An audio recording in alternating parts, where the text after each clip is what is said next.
Tabuk City Newsbreak. Iminungka ni Congressman Alan Jesse Mangawang na kailangan ang panibagong estratehiya para maibarating sa mga kinauukulan sa pamahalaang nasyonal ang matagal nang minimidhi ng mga taga-Cordillera na maging isang rehiyon. Sa kanyang pagbibigay ng update ukol sa House Bill 3267 o Autonomy Bill sa nakaraang 37 Cordillera Gang Relay Kick-Off ng lalawigan ng Kalinga, sinabi niya na nakapasa na ito sa Committee on Local Government at Ways and Means. At sa kasalukuyan ay tinatalakay na ito sa Committee on Appropriation. Nakapasa isu na iti committee chair o Committee on Local Government. Nakapasa isu na iti Ways and Means. At da isu na tatta ijay ni Committee on Appropriation.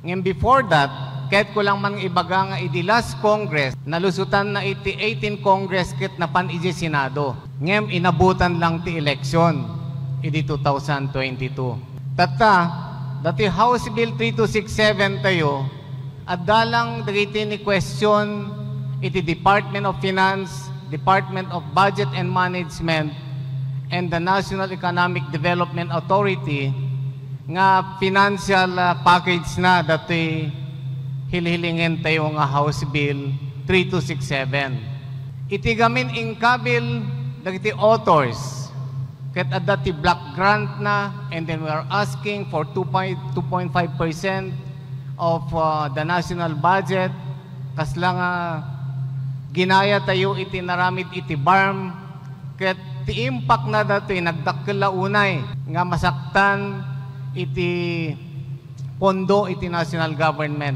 No nagbalin ko mga autonomous region tayo of the Cordilleras iti 2024 at dati additional ko mga 78 billion nga added funds tayo on top of what we are receiving, and then projected to 2028 nga agbaling ko mga 124 billion ta additional nga budget tayo.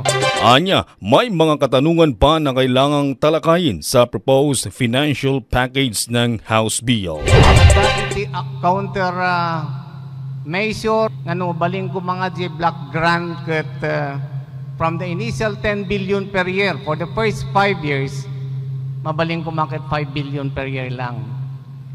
And then may nayon lang kuma iti sweldo dagiti agtrabaho iti regional government amounting to 3 billion plus. Iso kasla nga 8 billion ti counter proposal iti Department of Finance, Department of Budget and Management kan National Economic Development Authority. Ayon sa kongresista, minungkahi rin ng finance team ng Administrasyong Marcos na kung maaari ay iantala ang pag-aproba ng bill hanggang 2029. At dahil dito napag-usapan ng mga kongresista na baguhin na ang estratehiya sa pagsusulong nito. Since we are currently paying so many debts kung kunada kas jay, nga this could be better realized in year 2029. Hello? DJ iti argument iti finance team ni Apo Presidente BBM. Isu nga in the last Regional Development Council meeting in May of this year, iti Congress, ti bagbaga tayo, ag-change tayo kumati strategy. Ta dito kanya tayo metket ko amok ket kaya tayo amin ti autonomy. Not only in Kalinga but the entire Cordillera kaya damet ti autonomy. Ngem uri no kaya tayo ti autonomy no saan nga maaprobaran dati bill tayo awmet lang ti pagbanbanaga na.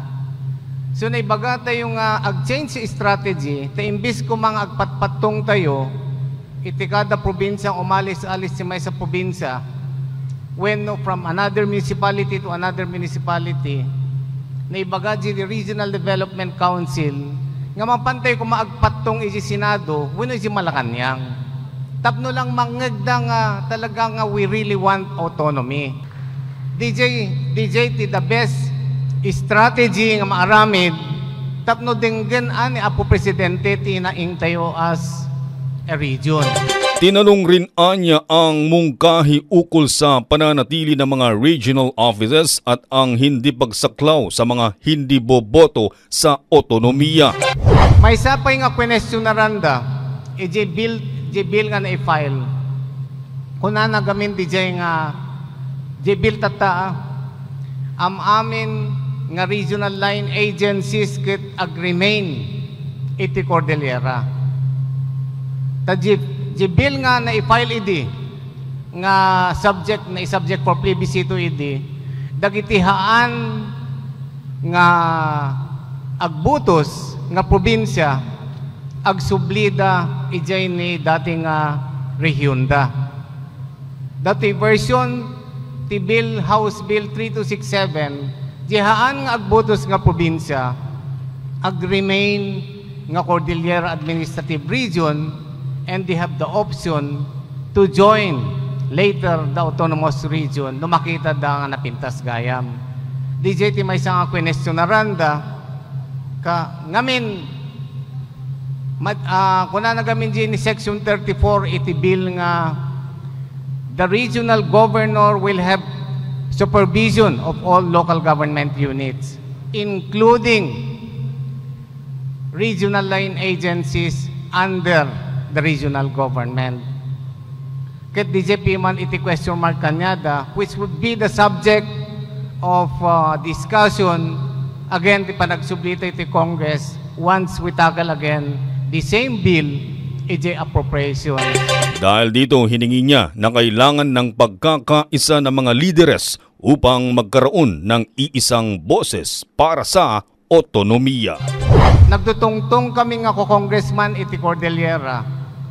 Ti bagbagami lang ket ti personal nga opinion ko lang sigilat ta uray anya iti national government nga pondo kada tayo as an additional block grant tam amin met nga pondo ti LGUs ket mapanlad ta isulatan kunak basta itid da iti autonomous region of the Cordilleras. DJ iti takder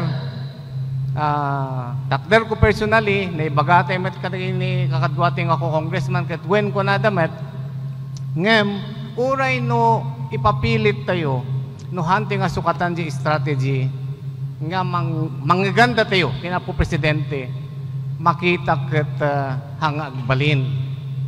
So kapuna nga datoy July 15 barbaring makaupay ni Apo Presidente iji Abra iji tayo ang ibagakan suna. And then, i-follow up tayo lang tamit nga panagpatpatong si Senado. Panagpatpatong si Malacanang, tapno ding ganda.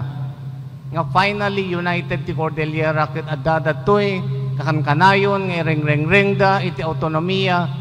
No ngay no itid tayo kanyadang kunanan to ni Apo BBM kuma, tauray, no ipapaano tayo no hanga markaan ni Apo Presidente Bongbong Marcos, nga priority measure dati House Bill 3267 marigatan.